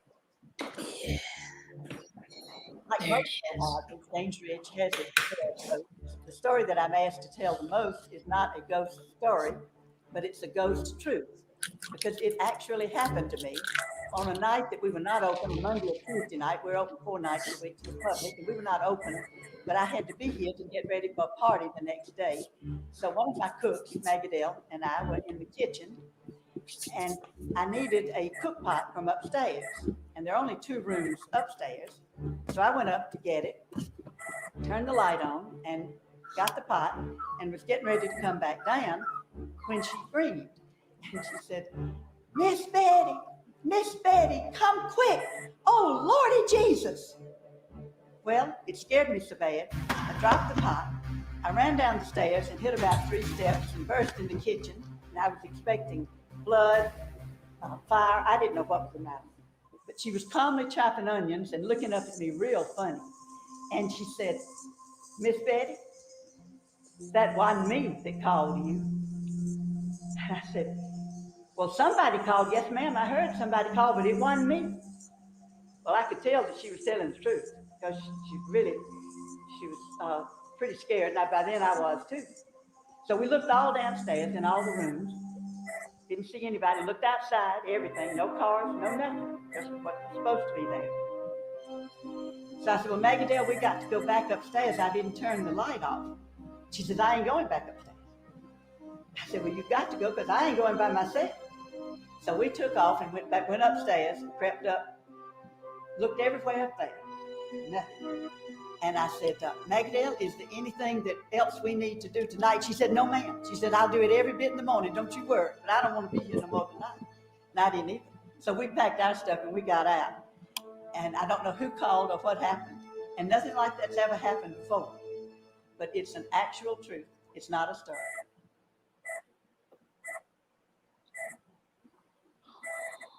And then one night, we had a house full of people. And I had my daughter here working. My daughter, Vivian. And something always happens when Vivian works.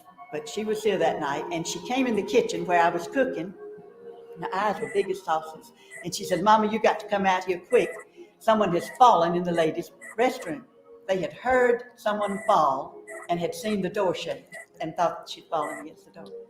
So I came out, and all the waitresses and a lot of people were standing around the door of the restroom. It's just one door going in, one door coming out.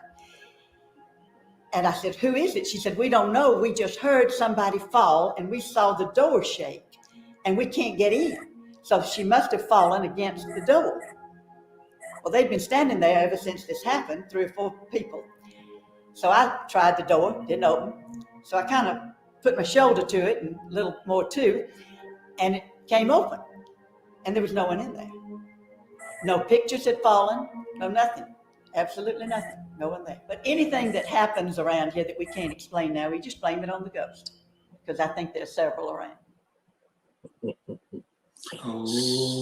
So there is Alabama's haunted restaurant. If you want to go eat with some ghosts, go to Gaines Ridge Dinner Club, located in Alabama, in Camden, Alabama, at 933 Highway 10 East. And no, they're not sponsoring this show, but we're sponsoring them. So what does Kevin Kane have in store for us now?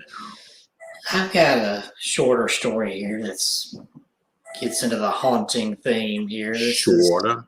Shorter. Well, you know, you haven't done any short stuff tonight. You've been doing lengthy stuff tonight. That's why I want to, so we don't run us out of time here. Do some shorter stuff. All right. This one's is it shorter? Yes, it is.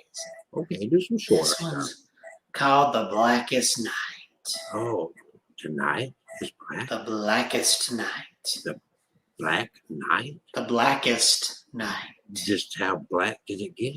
Let's see. It was almost midnight when they drove down the crooked, lonely road and stopped outside the old log cabin. A chill wind was blowing and the moon was full. The boy and girl stepped out of the car and made their way towards the cabin. They opened the door and peered inside.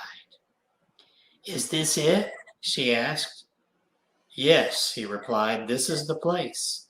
Let's go in." "You first," she said. He stepped inside and she followed.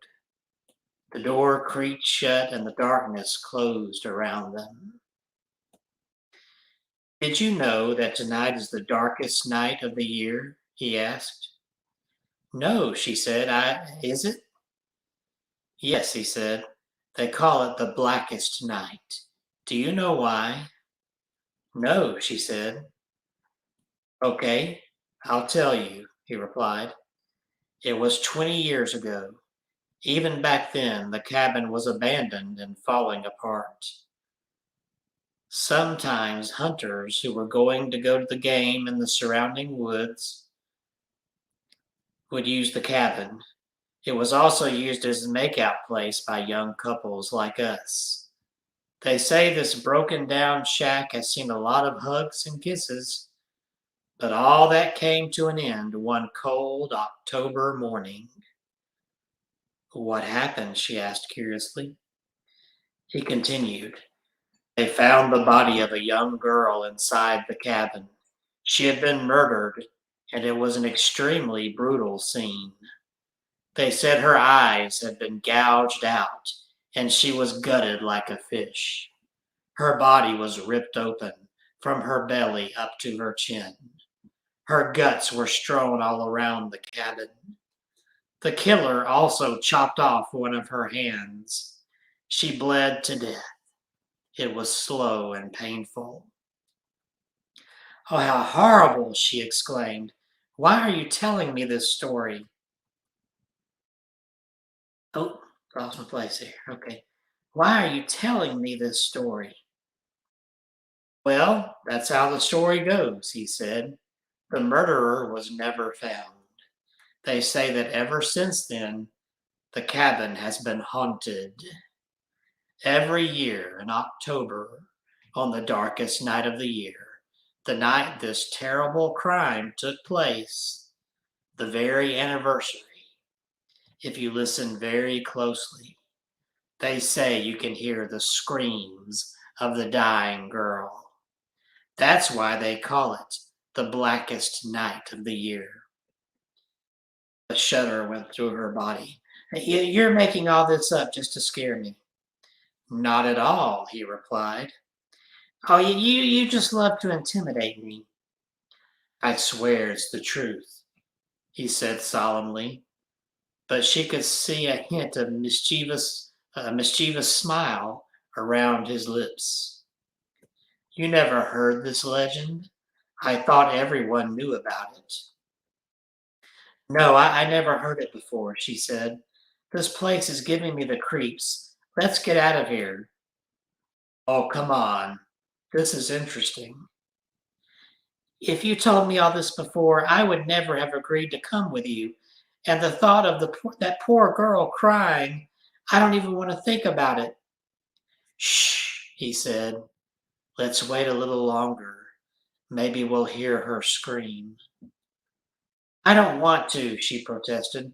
I'm already trembling like a leaf. Well, I'm the one with the car, he responded. Maybe I'll just go off and leave you, and you can spend the night here alone. No, she cried. Don't even joke about that. She grabbed the door handle and pulled. The rusty hinges creaked, and the handle came off in her hand. She let out a shriek of surprise. Then her surprise turned to panic, and she began pushing and shoving and banging on the door. It would not open. Is this your idea of a joke? She cried, her eyes welling up with tears. Let me out of here! Let me out! He did not answer. She turned around, and he stood there in the moonlight, a faceless black silhouette. Are you scared yet? He asked sarcastically. She looked down at his hands. He was unscrewing his right hand, turning it around and around. He pulled it off, revealing a rusty metal hook. What's happening? She cried. As he got closer, she saw that he looked much, much older. His hair was not blonde anymore. It was gray, and his face was lined and wrinkled. I love this night, he said. It's a shame it only comes once a year. No, she begged, please don't. For 20 years they've been coming out here, he said. The faces change, but the girls are always the same. Silly and naive, vulnerable and stupid, waiting for me. No, she whispered as her knees buckled and she slid to the floor. He grinned. This is my night, he said as he raised his hook. On that cold October night, the lonely cabin was filled again with the horrifying sound of a girl's screams. The eerie sounds were carried on the breeze, and those who heard those screams looked fearfully into the darkness and then hurried home to tell their loved ones about the terrible legend of the blackest night of the year. It don't get blacker than that. So, my friend, do we do still a time change in Alabama for daylight savings time? Yeah, this time I think we do because Congress has not approved not only our state, but a bunch of others have signed that they would like to stay on daylight. Yeah, I thought that Governor Ivey had signed something. I didn't know. She did, but Congress has the final say, and they, it shouldn't be like that. It should be up to us. Yeah, well, I think that it comes to what, in November sometime, first part of November. Yeah. Yeah, but anyway, so what are you doing between now and Halloween other than Connecticut? Other than Connecticut, we know that. We talk about that every freaking week. I know, but it's just next week I'll be flying out there. No, next week. Next week, no. 2 more weeks. This is just Tuesday. It's a week and a half. Well, next week, I said. It's a week from Thursday. What day are you flying out? You fly Thursday, the 28th. I fly out. That's a week from this Thursday. Did you have to, when you get on the airline, do you have to prove you're vaccinated, by the way? I'll have my vaccine card either way, but yeah, I've heard that they're checking that. So you are still working, you're still working from home. Yep, for the rest of this year for sure. Okay, and you seem to have gotten very acclimated to that. Yeah. Isn't it great? When my family doesn't bother me. It's great. Well, I mean, just put on your Jason mask and carry a hatchet. You know what we need? We need little dart guns to pop them with. Well, I got a little water gun here. Maybe I should use that. Well, put food coloring in it. Put food coloring. Paint your daddy Or orange. fake blood. Fake blood in it. Paint your daddy orange. He'll want crimson. He don't want that old orange. I know, but that's why you want him orange. I wouldn't do that to my Okay. worst enemy. Say, leave me alone, or you'll be an Auburn or volunteers. I just put some holy water in it. That'll get rid of. Oh, he'll go up. Then he'll be like Cheech and Chong. He'll go up in smoke. I love that. Well, Look at him scratch his I don't belly. know. Look at Is that. your- Look at- Is your daddy gonna God. sizzle if you put holy water in it? I don't think he would, but whatever little demon keeps messing around here might go screaming out of here like a little girl. He does it. Thought that's What a demon. demon you got? I don't know. What I kind of always demon you got? When I see my family having a rough time, I think that's probably some demon. I just wish I could yank it out and kick its little. Look at you. Just- You're looking at the demon Here. right there. Look. I can't curse no more because my dad heard me one night. So, Oh, come what on, did he sound say? effect. He said, I heard a pretty bad word on that there show.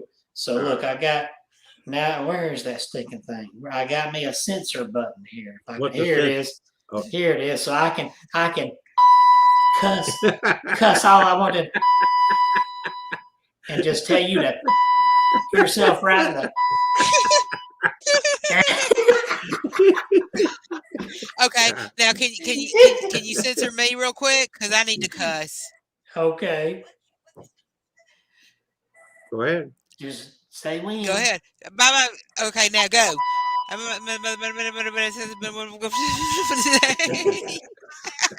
It doesn't work quite this day. Where did you find that app? It's on Google. What do they call that? The Google Play store. Store. Yeah, Play Store. What do It's you- called? It's called Hundreds of Buttons and Sounds. Ah man. 100 buttons and sounds. It's got chattering teeth. Ooh, that was loud. It's got champagne. Got a chicken. Oh, that sounded good. Got a chainsaw. Oh, ooh, here's a Which one chalkboard. is it now? Ooh. What does the icon look like? Which one is it? All right, man, stop. Here we go. Now, what were you asking? Which one is it? I'm looking at a bunch of them here. It says, let me pull it up on my phone. It says 100s of buttons and sounds. So 100 ' of buttons and sounds. Well, it says mystery buttons, send buttons of hundreds of buttons and prank sound effects, hundreds of buttons and sounds for jokes.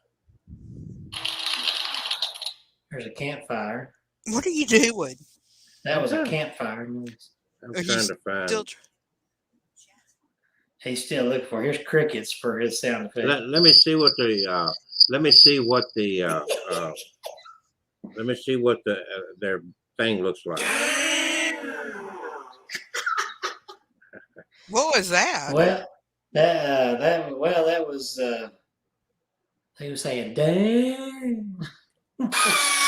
Ooh, that's a demon thrill. I wish there was a stop button on this thing. Oh, here's Arnold. Do it. Ooh.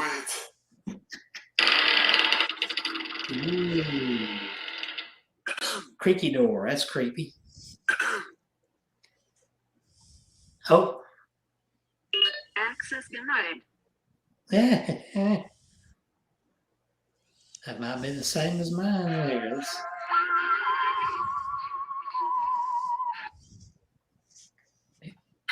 Access denied. Yeah, you got the same one. So here's the applause. Let's see. Grief. That is loud. Yours is louder than heck.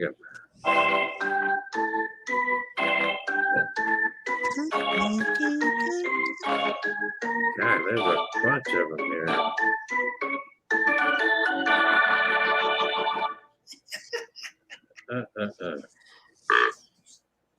Oh, is that a belch?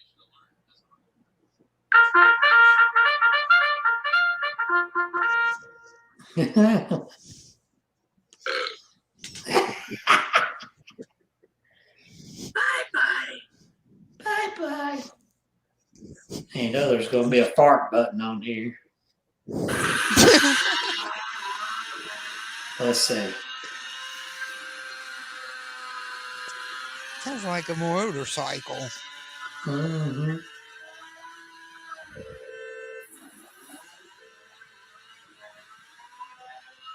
Hey, he's got a chainsaw in traffic or something.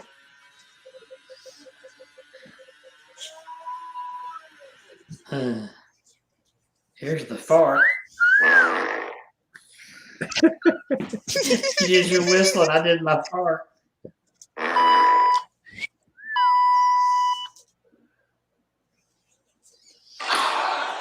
Oh.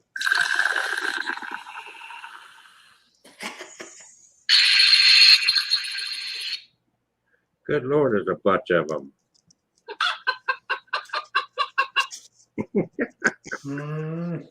Here we go.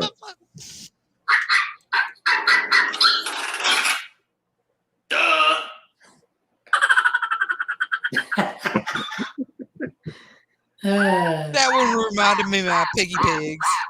Oh gosh. I mean, I'm just in the seas. I hadn't got anywhere now. Yeah.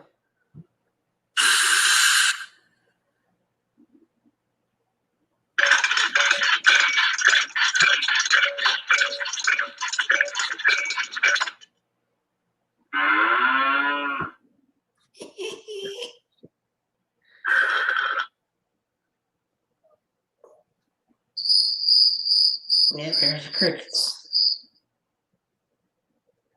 God, I mean, there's no end to them. It goes all the way.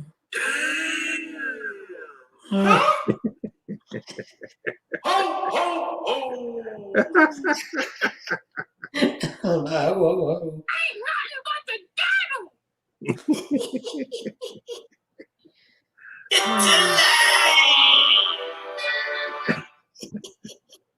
Boy, it don't take much to entertain us. Let's see, we still got 2 minutes here. We can just dig it. Good grief. I'm enjoying it. I think it's funny as heck. Well, the fart's my favorite.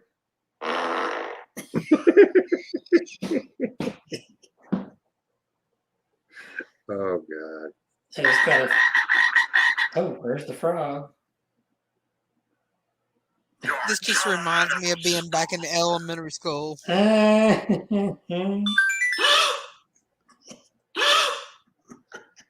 Give me liberty or give me death. me death. Whippersnapper. Whippersnapper. Good luck with that. Oh man. I can't hear you. The drill sergeant.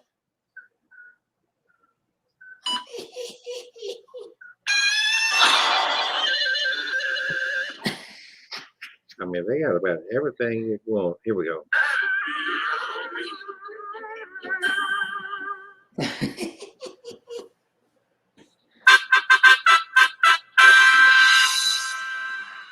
Here we go.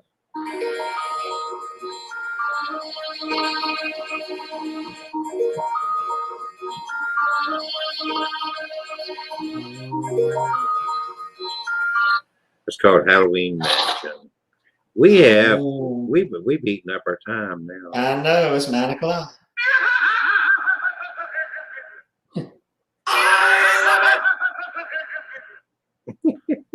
I mean, there is no end to the stuff here. They got Viewer discretion is advised. Viewer discretion is advised. It'll make your head spin. Loser. It'll knock your socks off. We're gonna go into overtime. Noises. Because it's hilarious. No. Give me my money.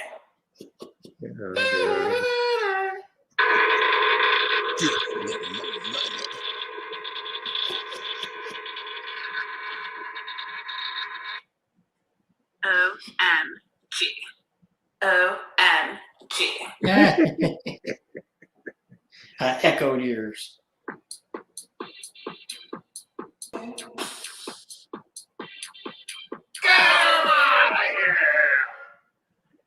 okay.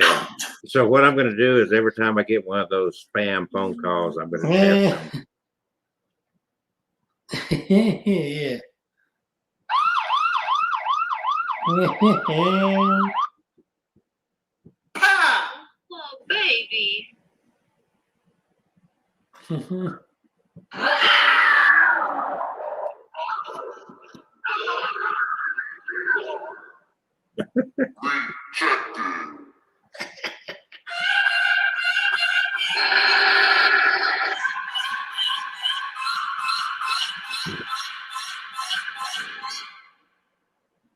Well, they got them. Everything. They got them. Make me a sandwich. They got it. Well, They got guys, it. I'm gonna have to run because it's 9 o'clock and I got to get up in the morning. Yeah. Yeah. It's 9 o'clock. She got to get up in the morning. They don't have a button for that, do She they? said. That's what she That's what said. she said. Well, folks, I hope you enjoyed the assault here. Sucker. I'm gonna go download that now.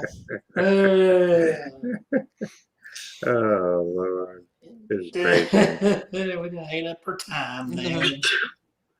Y'all have a wonderful night, Okay. and I will I'm- talk to you guys later. Okay. I'm too big. I don't have time to talk now. I'm having fun. Oh Lord, I started something then. That was easy.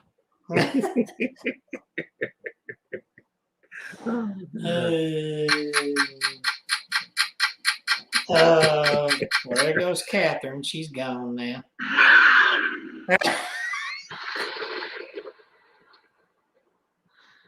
I mean, every sound you want is on here. It's on there.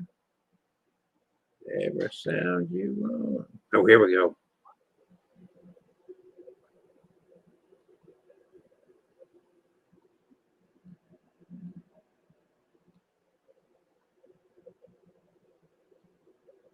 What is that? Sounds like something bubbling or something. Trapped souls. Oh, trapped souls. Trapped souls. Oh yeah, I got that too. I think we got the same app now.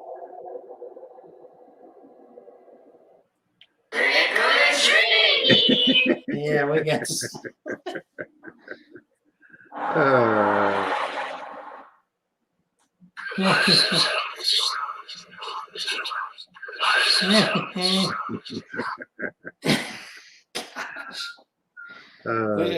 We could be here all night.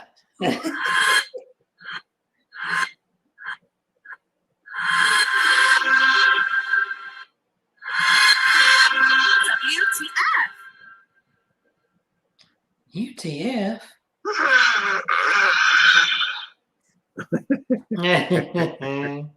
Okay, I'm getting finally down to the end. Okay. Just so you'll have a wonderful evening thinking of those wonderful sounds. All right, guys, we'll see you next week. Yeah. Hasta luego. Okay. Hasta la vista. Hasta la vista. Go ahead.